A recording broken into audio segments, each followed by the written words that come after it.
Thanks very much, Sarah Jane. Well, hello and welcome to the Daily Climate Show. Coming up, a clean energy superhouse. The Labour Party set out their net zero energy ambitions. Data shared exclusively with Sky News reveals how much of the UK's offshore wind capacity is owned by state-owned foreign companies. And at least 5 feared dead and swathes of land swamped in the Philippines after Typhoon Noru causes heavy flooding.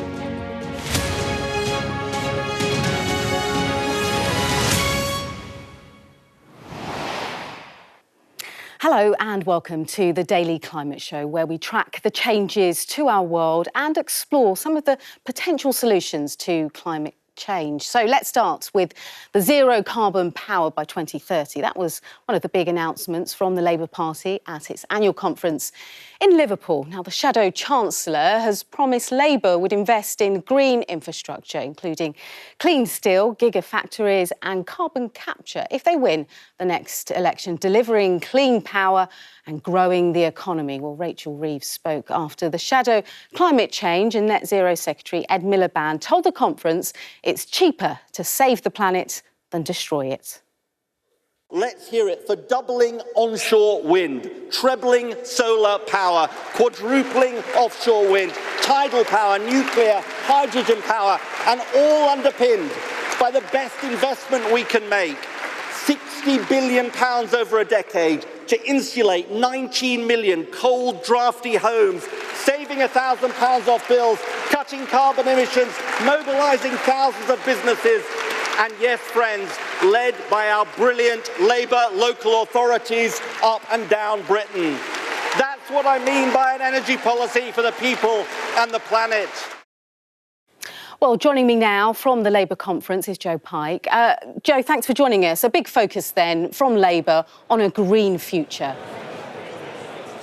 Yeah, Leah, they want to be seen at this conference as a government in waiting. A lot of that, of course, is on the economy because of the recent mini-budget, but also on the climate. We heard this commitment trailed over the weekend that Labour, if they get into government, want to be the first major country in the world to achieve zero carbon by 2030. I spoke to Miliband yesterday, who, as we saw in that clip of his speech today, was very bouncy, optimistic, saying that this will help create jobs and also keep bills down.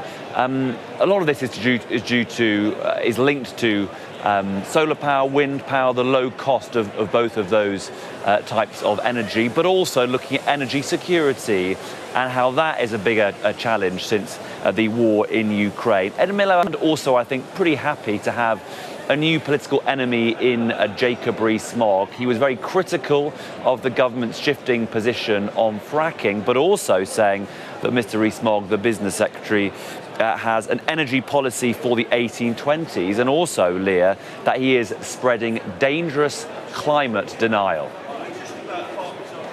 OK, Joe, good to hear from you. Thank you very much for that. Well, one of the policies touted by Labour today was a 100% clean energy mix by 2030. So it's a good time, isn't it, to take a look at that power mix and see where it's sitting today. And for renewable energies, it's at 59.4% there. And of course, just 20.5% of fossil fuels, and most of that coming from gas.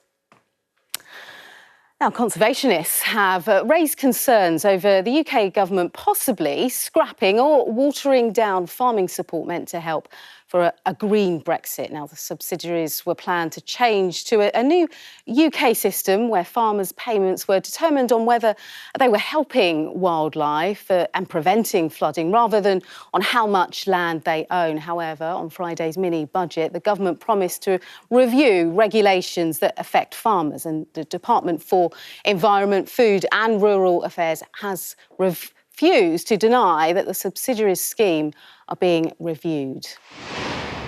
Now, the cost of charging an electric car using a public power point has gone up by 42% in the last 4 months. The RAC says it means drivers are saving just 1 pence per mile over a petrol car.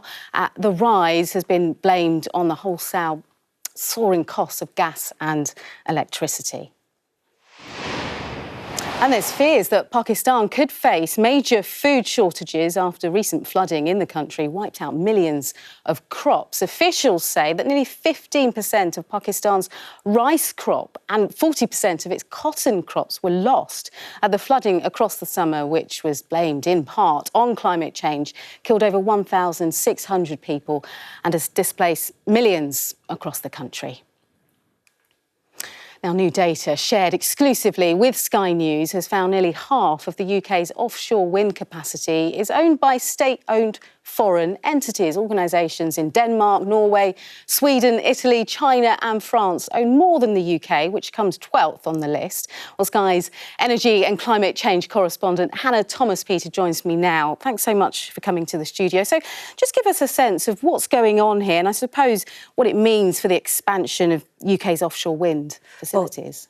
Wind power is a critical part of the UK government's commitment to completely decarbonise electricity generation by 2035. And it's why we're going to see more and more licences in the North Sea in particular coming up for grabs. And it's why, because there's no particular restriction on foreign entities investing in renewable energy, as long as they don't pose a national security risk or a risk to energy security, bidding for those licences because they judge them to be a good investment and they're being proved right now. Wind power is a really critical part of the energy mix. But critics say that because so many foreign entities, whether they're state-owned or private businesses, own a stake in wind capacity in the North Sea, the UK simply isn't benefiting enough from what is a colossal natural advantage. The North Sea has really reliable, high wind speeds, which is why it's such a good place to invest in electricity generation. Now, look, Liz Truss is not going to nationalise energy generation in this country. But this data, provided exclusively to Sky News, does add a layer of complication, perhaps, to this argument that we hear again and again that domestic energy production, because remember, foreign entities own oil and gas assets in the North Sea as well, that domestic energy production of any description really fully and exclusively benefits the UK economy and its public. OK, Hannah, thank you very much for that. And, of course, you can get more on this story and all of our other climate news on the Sky News website by following the QR code on the screen now, so do take a look. Now, in the Philippines, at least 8 people have died, including 5 rescue workers, after a typhoon caused flash flooding, cutting off villages and leaving millions without electricity. Well, Typhoon Noru made landfall in Bordeaux's town in the Quezon province on Sunday night. Now, the typhoon caused gusts of up to 149 miles an hour on Luzon, where more than half of the country's 110 million people live. And although individual storms can't be directly linked with global warming, the Intergovernmental Panel on Climate Change has warned they are becoming more frequent and intense as the climate changes. Well, Sky's Cordelia Lynch reports. It was sudden and intense. Typhoon Noru rapidly transforming into a super typhoon, battering buildings with sustained winds of up to 150 miles per hour.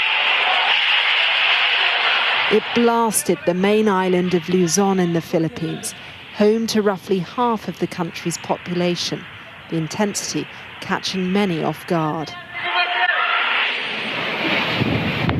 According to the Red Cross, 5 rescue workers were killed trying to help those trapped in the northern Bulacan province. We had lost 5 people who were rescuing people that should have evacuated. On the other hand, there were a lot of evacuations, so there's less casualties.